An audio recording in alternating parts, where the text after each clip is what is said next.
much do you think you know about the West Island? I mean, the history of the West Island. I mean, sure, everyone knows about the fur trade 250 years ago, and then everyone knows about how it's developed in the baby boomers and that it was fun and Fairview and all that stuff. But what about the 150 years in between? Was there anything of historical significance that happened then? Any kind of mysteries? Anything that was exciting? Well, I found a mystery. Actually, I didn't know about it. It was given to me by my good friend Margaret Kastner, who works at the Point Claire Library. She sent me a picture of this, asking me, do you know anything about this? Have you learned about this place in all your little studies of the West Island? And confidently I said no. I'd never seen this before. And she said, are you sure? It's just on the other side of the highway in Valois. So I had to check it out. We're going to Valois Bay. Apparently there's a church there. That's pretty much all I know.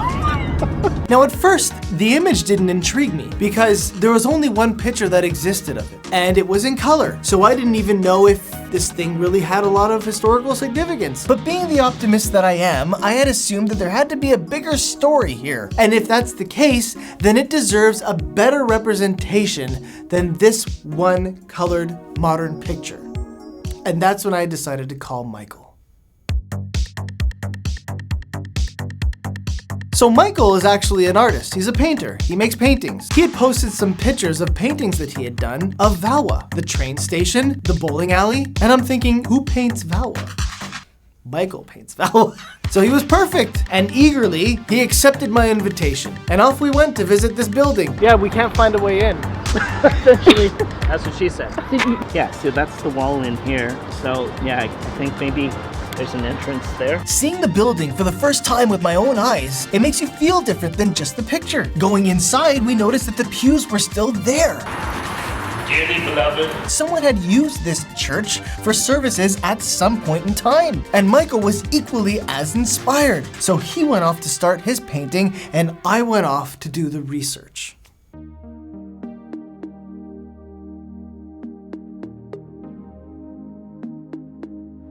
Make a painting, not only we want to get a basic description what it looks like, but you also want to have a psychological feeling too. For our chapel here, I kind of want a feeling a bit ethereal, a bit hopeful, a bit light.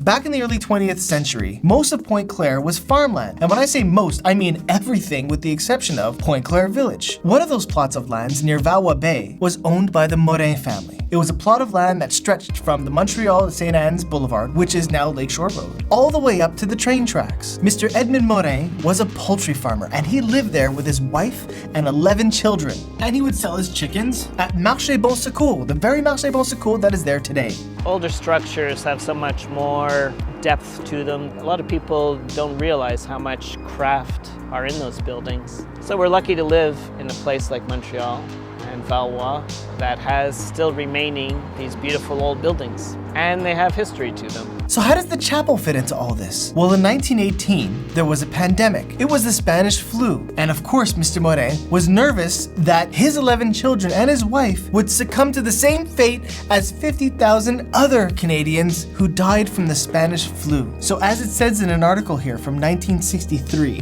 Mr. Morin vowed that he would build a chapel if his children escaped illness. They did, and he fulfilled his vow, only to lose his own life on the Valois railway crossing some years later?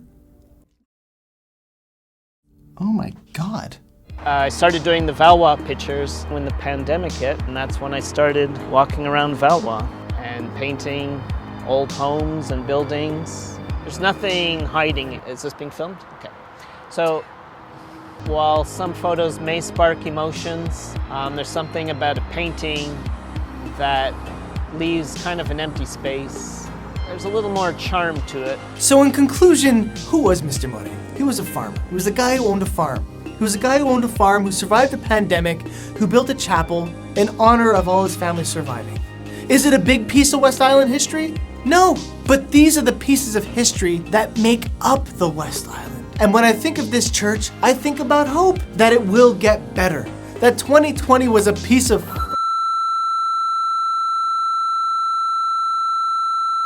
garbage, but it got better for him, and it's gonna get better for us. And now when I look at Michael's painting, has become a beacon of hope for me that it's going to get better. So that's the story of the chapel. And now I got to go tell all this to Margaret. Thanks for watching the video. If you'd like to see more of Michael's paintings, this is where you can see more of his stuff. And then if you'd like to get in contact with him, his information is there as well. As for me, I'm always looking out for interesting stories, so you can contact me right here. And if you'd like what you saw, then please share.